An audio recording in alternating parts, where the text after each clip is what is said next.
के लोग अब मैं इसी में थोड़ी सी आपकी जानकारी दुरुस्त कर देती हूं फाजिल अहमद, क्योंकि आपने कहा कि all India Muslim personal law board जो है वो इसका कभी विरोध नहीं करता। All India Muslim personal law board ने यूनिफॉर्म सिविल कोड को असंवैधानिक और दूसरी तरफ अल्पसंख्यक विरोधी कहा है। यह all India Muslim personal law board का कहना है। मुस्लिम समाज इसे अपने निजी जीवन में दखल का मुद्दा मानता है। मुस्लिम इसे धार्मिक मामलों में दखल मानते हैं और अल्पसंख्यक समुदाय के लोग यूनिफॉर्म सिविल कोड का खुलकर लगातार विरोध करते आए हैं। अब मुझे आप ये बताइए कि कहां से आपने ये सुना कि all India Muslim personal law board ने आज तक यूनिफॉर्म सिविल कोड का विरोध नहीं किया? मेरी जानकारी दुरुस्त नहीं है तो आप कर दीजिए। हाँ, सुन लीजिए, all India Muslim personal law board parliament नहीं है ना, कानून तो पार्लियामेंट बनाएगा ना।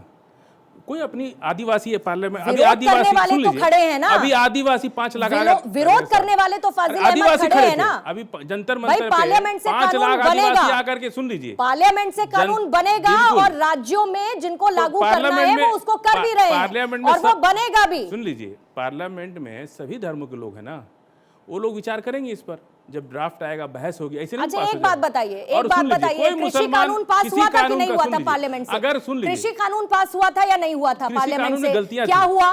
विरोध हुआ ना, विरोध हुआ, सरकार ने उसको वापस ले लिया। आप सरकार यूनिफॉर्म सिविल कोड लागू करने की बात करती है, all India Muslim personal law board उसका विरोध करता है, मुस्लिम समुदाय उसका विरोध करता है, तो फिर आप कहते हैं कि कानून तो पार्लियामेंट से बनेगा। तो क्या करना चाहिए विरोध करने वालों को? और विरोध करने वालों का तर्क तो बताइए आप मुझे। हम तब बता रहे, हमारा देश एक लोकतांत्रिक देश है, यहाँ जनता की भावनाओं का सम्मान होता है। कानून, कृषि कानून में कमियां थी, सरकार ने माना उसको और इसीलिए वापस ले लिया। कोई कानून सरकार अगर बना देती है तो उसका विरोध करने का अधिकार है किसी भी नागरिक को, आदिवासी को है, दलित को है, पिछड़े को है। All India Muslim personal law board एक बॉडी है। नहीं, वो भारत के नागरिक नहीं है, वो भारत के नागरिक नहीं, जो पूरे अल्पसंख्यक समुदाय को रिप्रेजेंट करती है। अभी किसी के विरोध करने का कोई मतलब नहीं है। जब कानून आने दीजिए, पार्लियामेंट मेंबर नहीं है ना, कानून तो वो उनकी बात कहते हैं, 8 साल हो गया, विरोध करते हैं। सुनिए ना, और जब कोई विरोध नहीं करता, ये आप लोग एजेंडा चलाते हैं।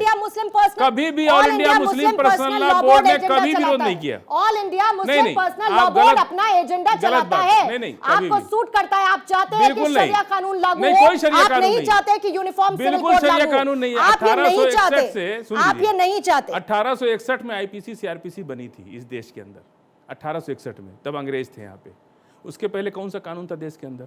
कैसे किसी की हत्या होने पर कौन सी सजा मिलती थी?